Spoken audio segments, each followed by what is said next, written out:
Well, it's certainly a clear night in Boston in terms of visibility, and so many times we showed you CityCam at this time of the year, the last couple of weeks, where the visibility's been down in snowstorms. 21 degrees. It is a cold night. The wind is light out of the north-northwest. Keep in mind it will be cold heading out early tomorrow. It's only 5 right now in Lawrence and 7 in Concord, so where the skies stay mainly clear, temperatures are really down there. This is the high temperatures to expect tomorrow in the 20s for the most part. All right, you do have some good news for you. It's not these temperatures. They're very cold around the region.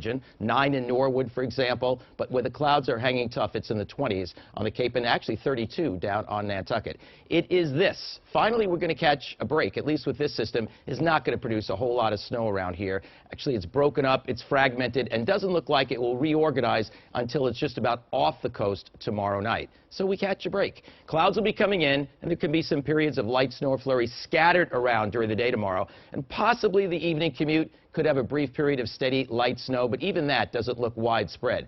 Always a chance the Cape could pick up a period of steadier snow. There's even a chance some of that will be staying offshore as well. And then we clear up, but we turn bitterly cold for Friday. It will be a bright sunny day, but a very cold day. So right now, I'd say mainly just expect some off and on flurries tomorrow. There could be a coating to as much as an inch or two. I'd lean toward the lower end of that very low end in the first place for southeastern Mass, and a potential of 1 to 3 around the Cape. So that's not a big deal. But there's another one that follows it, does almost the same thing, but intensifies much more quickly as it gets close and just south of us. So I'd say beginning Saturday afternoon and especially Saturday night through Sunday morning, that's the best chance that we're going to run into the following.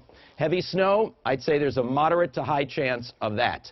Strong winds by Sunday, high chance of that. And the bitter cold, very high. We're not going to miss that. Start Saturday evening. Heaviest would be overnight and later Saturday night, Sunday morning.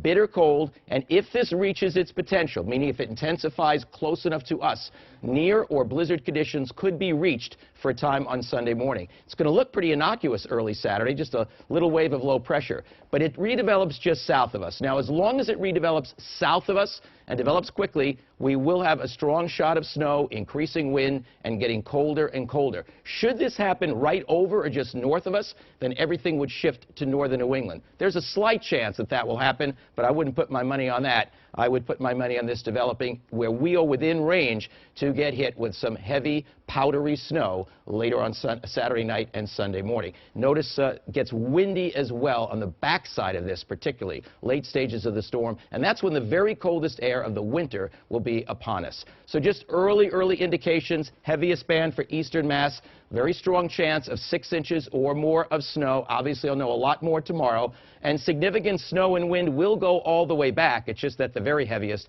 is likely to be in eastern New England with this one. So here's a look at the next 7, just a touch of light snow for tomorrow into tomorrow night. Bitter cold on Friday. Just want to give you an idea of what we're talking about on Friday. Look at the wind chills early Friday, 20 below in Worcester. Very, very cold, and the high temperature only about 13. Very cold Saturday with the storm, and then we have Sunday as well, and the cold that's going to follow that. We may have times when high temperatures do not get out of the single digits. Sunday, possibly even Monday. That hasn't happened here in about 10 years. A slight temperature moderation coming Tuesday afternoon into Tuesday night might be accompanied by more precipitation at that particular time. But for now, easy case tomorrow, not so, I believe, middle and second half of the weekend, and real cold we have to deal with as well. Heather, Nick?